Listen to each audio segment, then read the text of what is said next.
అందరికీ నమస్కారాలు తెలియజేస్తున్నాను. ముఖ్యంగా ఈరోజు దేశవ్యాప్తంగా కూడా మహాత్మా గాంధీ సంబంధించినటువంటి ఉపాధి హామీ పథకం పైన నిరసనలు వెల్లవెక్కుతున్నటువంటి పరిస్థితి.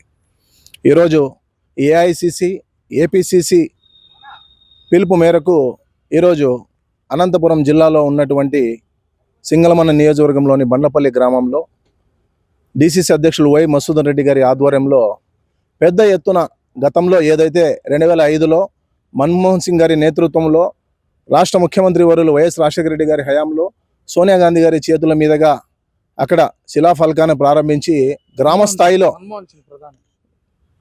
స్థాయిలో అక్కడ ఒక ఉపాధి హామీ సంబంధించి గ్రామీణంలో ఉండేటువంటి కూలీలను ఆర్థికంగా వాళ్ళకి అండగా నిలిచే దిశగా గ్రామీణ స్థాయి ప్రజలకి వాళ్ళకి కూలీల రూపంలో ఉపాధిని కల్పించాలనేటువంటి బృహత్తరమైనటువంటి కార్యక్రమాన్ని ప్రతిష్టాత్మకంగా ఆ రోజు ప్రజల సంక్షేమం కోసం ఆలోచించినటువంటి కాంగ్రెస్ పార్టీ ఆ రోజు ఘనంగా ప్రారంభించడం జరిగింది.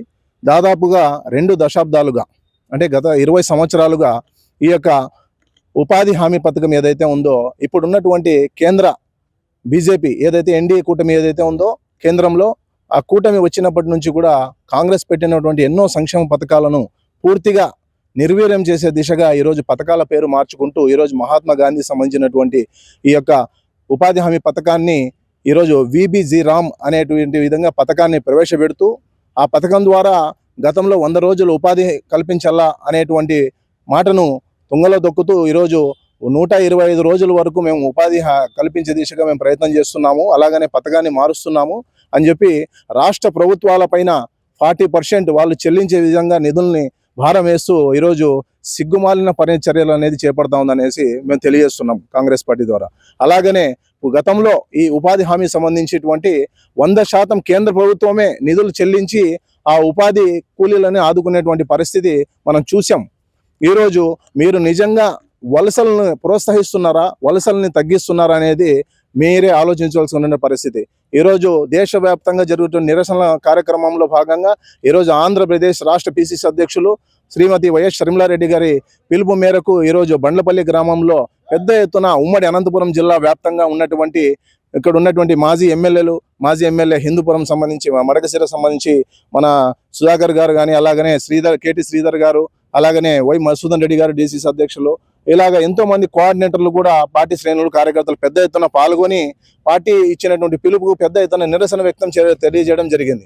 ఆ గ్రామాల్లో ఉన్నటువంటి గ్రామ ప్రజలతో కానీ అక్కడ మాట్లాడిన తర్వాత అక్కడ ఉన్నటువంటి పరిస్థితులను తెలుసుకున్నా కూడా ఈరోజు బీజేపీ ఏ విధంగా నిర్వీర్యం చేస్తుందనే విషయాన్ని ఆవేదన వ్యక్తం చేస్తున్నటువంటి పరిస్థితి. దీనివల్ల రాష్ట్ర వ్యాప్తంగా దేశవ్యాప్తంగా ఉన్నటువంటి వాళ్ళు కూలీ పనులు చేసుకునే వాళ్ళు మాత్రమే కాకుండా ఆ ఎన్ఆర్ఈజీ సంబంధించిన దానిపైన డిపెండ్ అయినటువంటి ఎంతో మంది అవుట్సోర్సింగ్ కాంట్రాక్ట్ ఉద్యోగస్తులు కూడా రోడ్డు పడేటువంటి పరిస్థితి ఏర్పడిందనే విషయాన్ని తెలియజేసుకుంటూ ముఖ్యంగా గ్రామ కమిటీలకే ఆ ఉపాధి హామీ సంబంధించి వాళ్ళు నిర్ణయాలు తీసుకునేటువంటి హక్కు వాళ్ళు కల్పించేస్తూ 100 రోజుల పనిని కొనసాగించాలా, పూర్తిగా ఈ 100% ఏదైతే నిధులు ఏదో కేంద్రమే భరించాలా అనేటువంటి డిమాండ్ను మేము కాంగ్రెస్ పార్టీ ద్వారా పూర్తిగా తెలియజేసుకుంటూ ముఖ్యంగా రాబోయేటువంటి రోజుల్లో అంటే ఫిబ్రవరి 2, 2026 సంవత్సరం లోపల ఈ యొక్క బిల్లు ఏదైతే ప్రవేశపెట్టారో దాన్ని పూర్తిగా రద్దు చేయాలనేటువంటి కాంగ్రెస్ పార్టీ ద్వారా పూర్తిగా డిమాండ్ చేస్తున్నాం. ఒకవేళ లేకపోతే గన దేశవ్యాప్తంగా కూడా విడతల వారీగా ఉద్యమాన్ని ఉధృతం చేస్తూ మహాత్మా గాంధీ సంబంధించిన ఉపాధి హామీ పథకాన్ని కంటిన్యూ చేసే దిశగా పోరాడతామని చెప్పేసి కాంగ్రెస్ పార్టీ ద్వారా తెలియజేస్తున్నాం. ఎందుకు ఈ విధంగా పథకాన్ని మార్చారు వాళ్ళు? అసలు అవసరం వచ్చింది?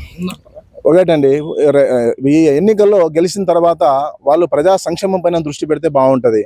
ఆ ప్రజా సంక్షేమాన్ని తుంగలో దొక్కుతూ ఉన్నటువంటి వనరులను ఉన్నటువంటి ఆ యొక్క వ్యవస్థల్ని మొత్తం కూడా అతలాకుతలం చేస్తూ వాళ్ళు ఏదో సాధించినట్టు కాంగ్రెస్ పేర్లనే మార్చుకొని పథకాల పేర్లు పెట్టుకొని ఏదో ఉద్ధరిస్తున్నామనే విధంగా ఊరికే బిల్డప్ ఇస్తున్నారు తప్ప దేశంలో ఉన్నటువంటి ప్రజల సంక్షేమాభివృద్ధికి ఏమీ పాటుపడడం లేదు. అది ఒక కాంగ్రెస్ పార్టీకి సాధ్యమనే విషయాన్ని తెలియజేస్తున్నా.